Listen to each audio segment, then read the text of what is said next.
I'm going to use the CloudFuze web application to demonstrate the capabilities of the CloudFuze platform.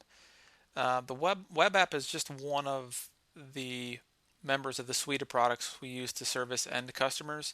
There's also an iOS app, an Android app, and a Windows desktop app. All of those are based on our REST API and the backend system, which is designed to support multiple versions of our product efficiently, but also it's what we sell to both storage service or provider partners and also independent software companies, OEMs who are looking to add storage connectivity to their products without doing all the heavy lifting and work themselves. So when a customer sets up a new account in one of our end user apps, the starting point is to add the storage services that they want to access through CloudFuze. You can see the expected list there. It includes all of the common public cloud storage providers, so Google Drive, Box, Dropbox, OneDrive, etc. It also includes some more enterprise or corporation focused storage service providers, including Citrix ShareFile, Amazon S3, Eucalyptus, and Ignite. And finally, it includes ECM connectors, which is where a number of files and documents and things live historically in especially enterprise type of storage environments. So there's support for Documentum, SharePoint, and Alfresco. And then the last thing is we do also support the normal storage industry standards and protocols. So you can see FTP, WebDAV, and CMIS support there. WebDAV provides connectivity to a number of SaaS and other storage-based services that use those as a connection point to their product.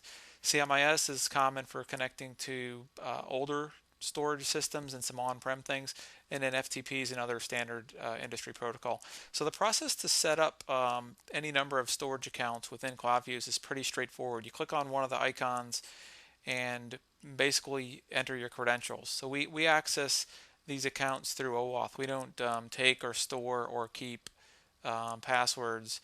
We just use the accounts, I guess, through a conduit of sorts. You can also set up multiple versions of the same accounts. You could have two Dropbox, two Google Drive, etc.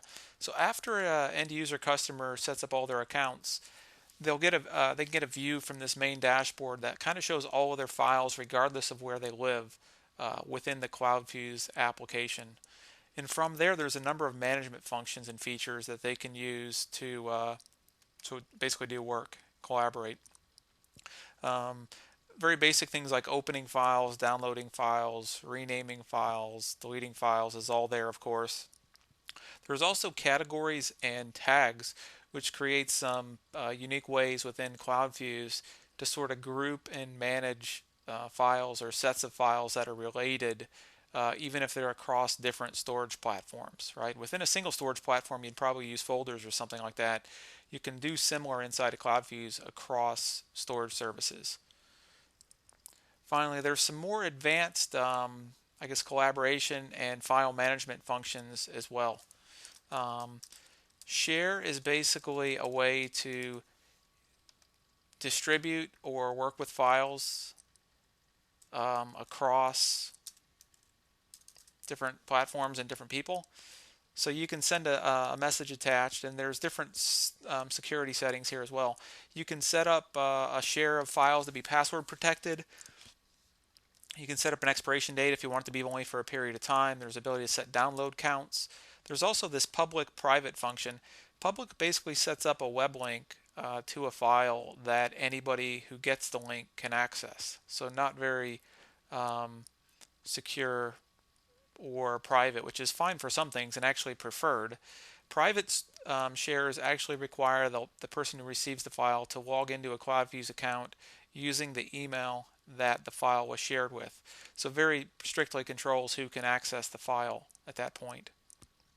I won't go through the actual process of doing it, but you get the basics. On the receiving end, the person will get an email notification that they have a file that's been sent to them or shared with them through CloudFuze from such and such person. Um, Real quickly, I'll also go through Workspace is basically the ability to create a sandbox and invite a certain person or a set of people to a shared, I guess, file environment would be the way to describe it. And you can pull different files into it. So basically, I could set up a workspace. I can name this whatever I want. Web project. Enter a list of names. Put a title or a note to it, and then um, pull files into this environment across different storage platforms with a set list of people who can access and work on those files. So it's a great way to collaborate, sometimes within companies, but also externally, right? When you're working with people outside of your own company and you need the ability to share files and collaborate across different storage systems.